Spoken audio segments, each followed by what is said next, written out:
Trash belongs with trash. My father announced into the microphone, dangling the old yellowed passbook my grandfather had just secretly handed me. He didn't just mock it. He dropped the book straight into a bucket of melting ice and champagne. As the crowd roared with laughter, I didn't scream. I plunged my hand into the freezing water, ruined my wedding dress to save those wet pages, and walked out without looking back. Before I tell you the secret hiding inside those wet, ruined pages and how I used it to destroy my father's fake empire, tell me in the comments. What is the cruelest thing a family member has ever done to you at a celebration? I'm reading every single story. 3 days later, I walked into the First National Bank in downtown Boston. The lobby was all marble and hushed whispers, a stark contrast to the chaos I had left behind in Newport. I held the passbook in a plastic Ziploc bag. The pages were crinkled and stained with champagne residue, looking exactly like the trash my father said it was. I'm Alyssa, and at 29, I've spent my life making myself invisible. As a trauma nurse, I'm good at it.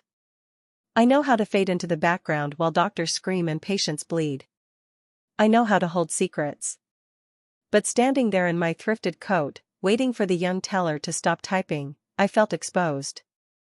I need to check the balance on this, I said, sliding the bag across the polished counter. It was a gift. The teller, a girl no older than 20, picked it up with 2 fingers, her nose wrinkling slightly. She typed in the account number, probably expecting an error message or a balance of 0. Then she stopped. Her fingers hovered over the keys. She blinked, leaned closer to the screen, and the color drained from her face. "Ma'am," she whispered, her voice trembling. "Please wait here. Do not leave." She didn't press a silent alarm, but she might as well have. Within seconds, the branch manager and a man in a bespoke suit, the regional director, were rushing toward me. They didn't look at my cheap coat. They looked at me like I was royalty in exile. "Miss Mercer," the director said, ushering me toward a heavy steel door in the back. "Please, we've been waiting for this account to be claimed for a very long time." They led me into a private viewing room that smelled of old paper and dust. As they went to retrieve the file, I sat in the leather chair and closed my eyes. And suddenly, I wasn't in a bank vault. I was 12 years old again. Kneeling on the hardwood floor of my father's study, Richard sat in his armchair, swirling a glass of scotch, watching me.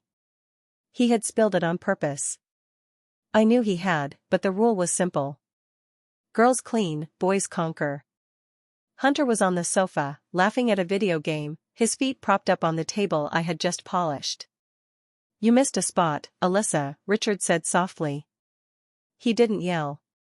He preferred an audience for his cruelty. He liked to see the light go out in my eyes. It was his theater. When Grandpa Samuel tried to help me up, Richard's voice turned into a whip. "Touch that rag, old man, and I'll put you in a state home so fast you won't even have time to pack your pills." I scrubbed until my knuckles bled that day. I scrubbed because I believed I had no value outside of what I could endure. The heavy clank of the vault door brought me back. I opened my eyes. I wasn't that 12-year-old girl anymore. I was the woman holding the match. The director placed a thick file on the table. "Your grandfather didn't just open a savings account, Miss Mercer. In 1982, he established a Taunton Trust. He was an early investor in Apple and Microsoft. He funneled every dividend back into the portfolio untouched for 40 years. He turned the document toward me. The current value of the trust legally payable to you upon his death is $12,400,000. The number sat there on the page, black and absolute. $12,400,000. I stared at it. I thought about the champagne bucket. I thought about Richard laughing into the microphone, calling this fortune trash. He had held $12 million in his hand and thrown it away because he was too arrogant to look inside the cover. "Is there anyone else listed on the account?" I asked, my voice calm. Clinical. "No," the director said, "just you. It's entirely yours." I touched the dried, ruined passbook. It wasn't just money. It was a weapon. And for the first time in my life, I knew exactly where to aim it. My husband, Luke, didn't look up when I walked through the door. He was hunched over his laptop at the kitchen island, surrounded by a fortress of printed spreadsheets. The air in our small apartment felt electric, charged with the static of something about to break. Luke isn't just a data analyst. He's a forensic architect of secrets. He finds the cracks in the foundation that nobody else sees. It's not an empire, Alyssa, he said, finally turning the screen toward me. His voice was flat, devoid of emotion. It's a Ponzi scheme built on bridge loans and ego. I looked at the monitor. I expected to see wealth. I expected to see the millions Richard bragged about at every charity gala and family dinner. Instead, I saw red. He's insolvent, Luke said, tapping a document.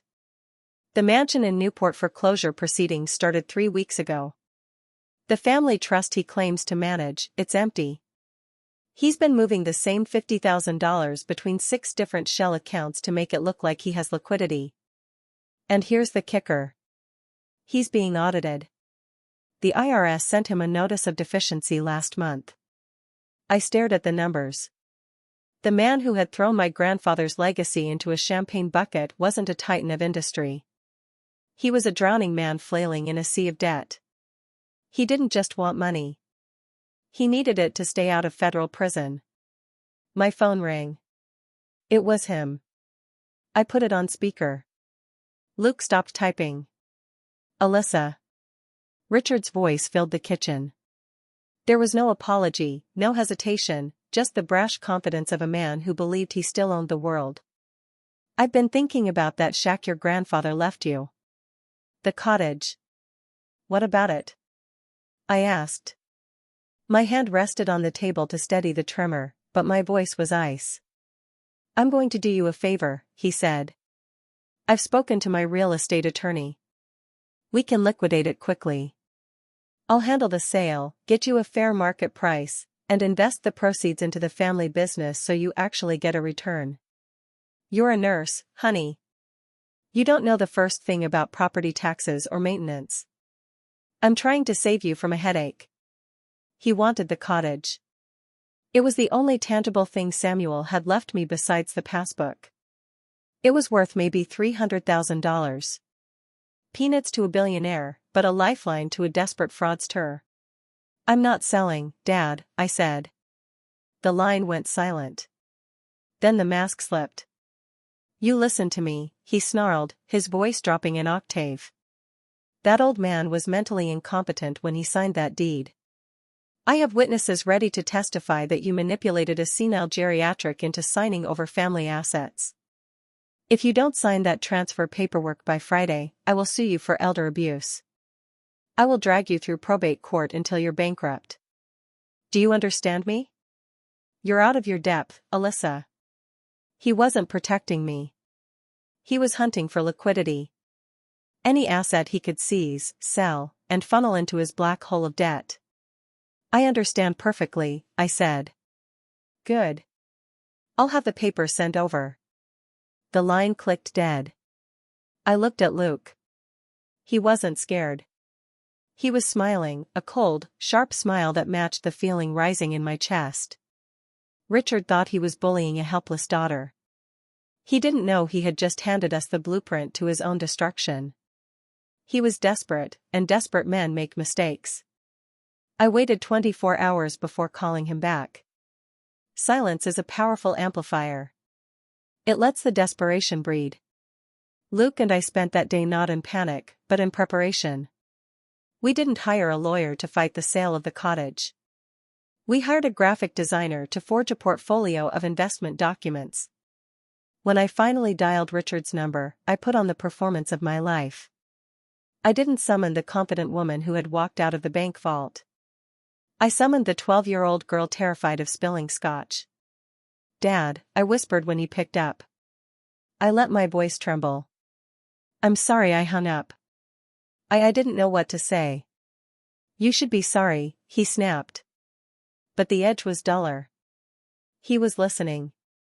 It's not just the cottage, I said, pitching my voice to the perfect frequency of naive panic.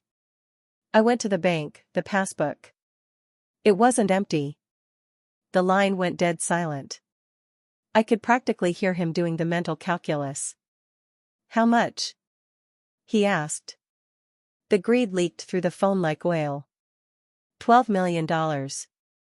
I choked out. $12 million. But Dad, I don't know what to do. The bank manager started talking about capital gains taxes and federal audits, and I think I'm in trouble. If the IRS finds out I have this, he'll take half of it. I don't know how to hide it. It was the perfect bait. I handed him exactly what he believed about me. That I was weak, stupid, and incapable of handling power. And I handed him exactly what he needed. A massive injection of liquidity to cover his own crimes. Listen to me very carefully, Alyssa, he said. His voice transformed instantly from bully to savior. It was chilling. Do not sign anything with the bank. Do not talk to any lawyers. You bring that paperwork to me. I can shelter it under the family trust. We can classify it as a pre-existing asset. It's complicated, but I can make the tax liability disappear. I'm doing this for you, sweetheart. To protect you. Protect me? He wanted to swallow the inheritance whole to plug the holes in his sinking ship. Can we? Can we do it tonight? I asked. No, he said too quickly. He needed time to prepare the fake transfer papers. I have the Man of the Year Gala on Saturday in Boston. It's perfect. Bring the documents there. We'll sign everything in the VIP suite before the speeches. I'll announce the expansion of the family fund. It'll look legitimate. He wanted the audience. He wanted the glory of announcing a $12 million windfall as his own business genius. Okay, I said. Thank you, Dad. Thank you for fixing this. That's what fathers are for, he said. I hung up. I looked at Luke. The fear vanished from my face instantly. He took it. I said. Luke nodded. Already printing the documents we would actually present. They looked exactly like the standard transfer forms Richard would expect. Same font, same headers, but the fine print wasn't a transfer of funds. It was an affidavit of sole liability. Richard thought he was reeling in a clueless daughter. He didn't realize he had just invited the executioner to his own party. The Man of the Year charity gala was held in the grand ballroom of the Fairmont CP Play Plaza. Crystal chandeliers dripped light onto the shoulders of Boston's elite. It was a room full of old money, political power, and in my father's case, desperate clawing ambition. I arrived at 7:55 in the evening. I wasn't wearing the beige, sensible clothes Richard preferred me in. I was wearing a structured red dress that cost more than my car. I walked through the crowd, not around it. I saw Hunter near the bar, laughing too loudly, already 3 drinks deep. He didn't see me. He was too busy playing the role of the dolphin to a non-existent kingdom. Richard was at the front of the room, flanked by 2 senators. He looked radiant. It was the glow of a man who thought he had just pulled off the heist of the century. When he saw me approaching, his smile didn't waver, but his eyes narrowed. He excused himself and met me near the stage steps. You're late, he hissed through his teeth, keeping his smile plastered on for the photographers. Do you have it? I have it, I said. I held out the blue leather presentation folder. He snatched it from my hand. His greed was a physical force, vibrating off him like heat.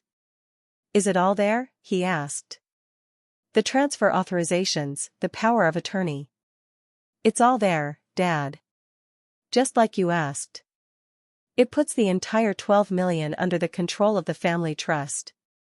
You just need to sign as the sole trustee to accept the assets.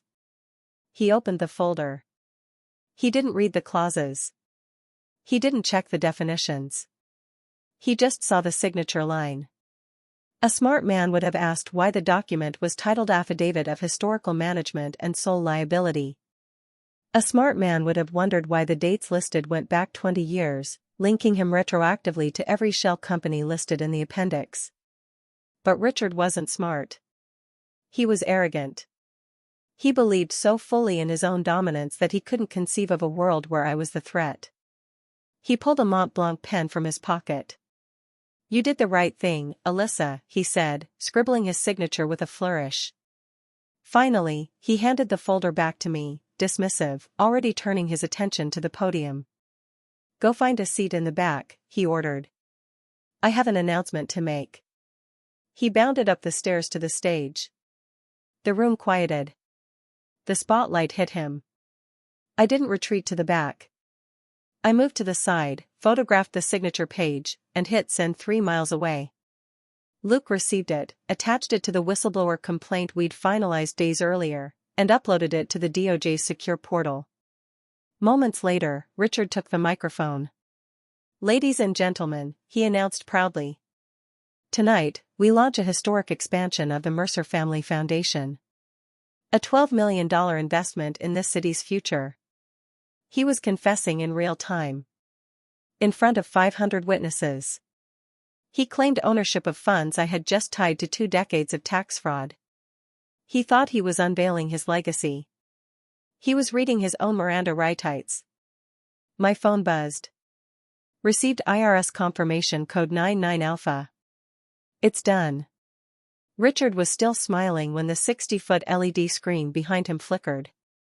The foundation logo vanished, replaced by a Department of Justice seal stamped with red letters. "Federal asset seizure in progress. Case 8842. Applause collapsed into silence. Richard turned confused rather than afraid.